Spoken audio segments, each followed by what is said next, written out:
Okay, as I promised, I'm finally doing the Nyjah 2.0 review. I know a lot of people, they just try to jump to doing reviews. They get a brand new pair of shoes, they skate it for a week, and then they review it. Like, dude, it takes way longer to break in a skate shoe, and then you got to like get your muscle memory adjusted to the shoe.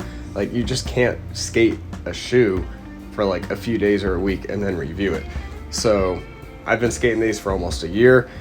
Surprisingly, they've lasted a lot longer than I've expected because my friend, he showed me his. I don't know if he got knockoffs from China because he was getting good deals. And he was like, oh, I got 20 shoes for $50. Like that was kind of a red flag. But his were tearing up. But I've been skating these for a while and they still haven't blown out on the side regardless of the little threading and the stitching, which that is a nice upgrade versus the Nyjah 1.0. So the Nyjah 2s, they have the little breathable mesh, which is nice. It keeps your feet from overheating because that rubber on the 1.0s was just like baking in the heat, which was nice for winter skateboarding and bad for summer skating. It also kind of protected your feet from the rain more when there's a barrier. Now here in Portland, just wearing these shoes when it's raining, like as everyday shoes, they're horrible. You step in a puddle, you're screwed. You're out in heavy rain, your sock is soaked. So, I mean, these are probably better if you're in like SoCal or something. But I personally kind of actually like the 1.0s more than the 2.0s. So we're going to explain why I like the ones more than the 2s. So a good thing though about the 2 is it is a little bit wider. And that was one thing that people complained about when they didn't like the first one, was that if they got the second pair, they wanted it to be wider. Nyjah listened, he made them wider. So when you put them in, they're not hurting your feet as much, because that was a problem with the 1.0s. When you would put your feet in, especially if you have wide feet like me, I mean, I got size 12 to 13 shoes, just depends. But with Nikes, these are 12s. And I'd put them into the 1 and they just felt like they were squeezing the sides of my feet. It felt like my feet were all fat and like bulging over the edge of the sole. It was not good, but eventually that rubber stretched out and would mold to your feet a little better, kind of like a rubber band. Like obviously you pick up a rubber band, stretch it a million times and it's going to loosen up. That's kind of how the shoes were with the 1.0s. These, they're usually good to go right away. The things I don't really like about them, like I said, is this gets wet when it's raining, and these shoes are a little colder, so like for winter skating, they're not as good. I'm kind of being a little bit nitpicky about that. They do get wet though. The thing I don't really like is they kind of stay stiffer. So the Nyjah ones, when you would get them, they would just get like, they'd be really stiff when you first get them. And like you had no board feel, you couldn't move your foot around, it just felt like steel-toed boots. It would take a month or two to break in. But then eventually, like sometimes they'd crack a little bit, the rubber would stretch out, like I said, the rubber band analogy. And, hey, what are you doing under there, kitty? Hey. The cat is in his tube, and he's making crinkle sounds. Making me want some crinkle fries, and I don't even eat crinkle fries. That's just how distracting this cat is. Jeez.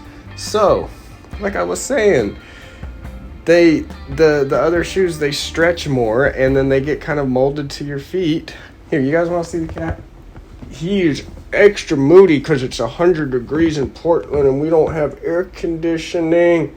I know you're hot. It's global warming and climate change. It's only gonna get worse, okay? Go do something.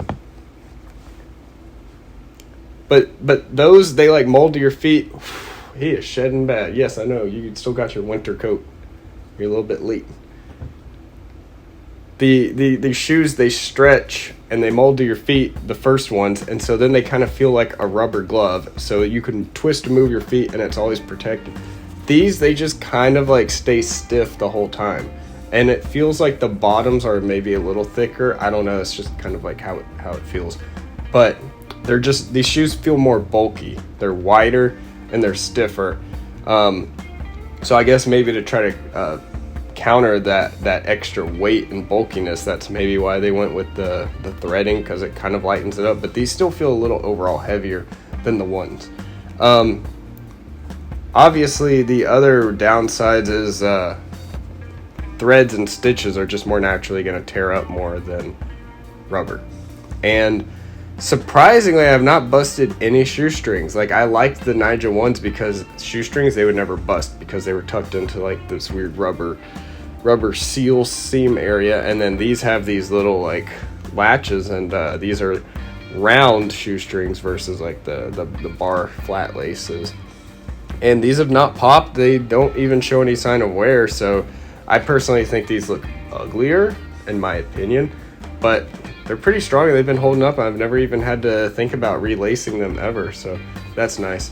I have footprint insoles in it. I always have to put them in shoes. You could probably use Remind insoles. Just don't use the Nike Lunarlon insoles. They are horrible. Yes, they are light as air, but they don't protect your feet.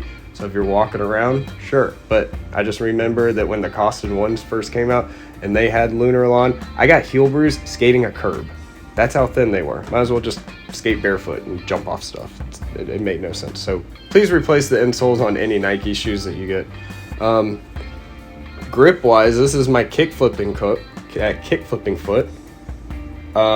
It hasn't even flattened out. Like, surprisingly, there's no kind of like worn out section. I wish I had another pair of my older shoes, but you know, you get that one section where you're always like on the ball of your foot, and that becomes like super shiny, or you know, eventually you can wear a hole out and then like you can see the insole through it. These are definitely tougher on the bottom. Like, you could still see all of the honeycomb grips, so that's pretty good for a year of skating.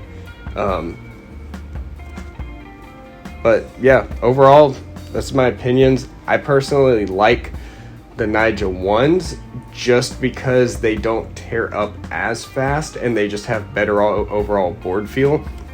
These are more bulky, and the Nyjah ones, like I said, they kind of mold and conform to your foot once you break them in and you stretch them out.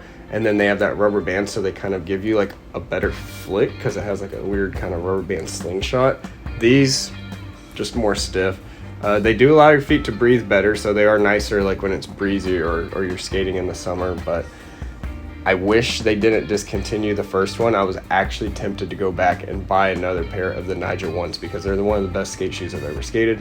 But I think they're discontinued because I did not see them on the shelf. All I saw was just a bunch of colorways for the Nyjah 2s, which they made some improvements versus the Nyjah ones, but they also kind of stepped back on a few benefits. So that's my review, a real review for the Nyjah 2s, because it doesn't count if you only skate a shoe for 2 days and then try to review it after 100 kickflips. Like, what kind of review is that? You have to become one with the shoe. The shoe needs to be an extension of your body, a part of your foot, one with you, and then you can truly review the shoe.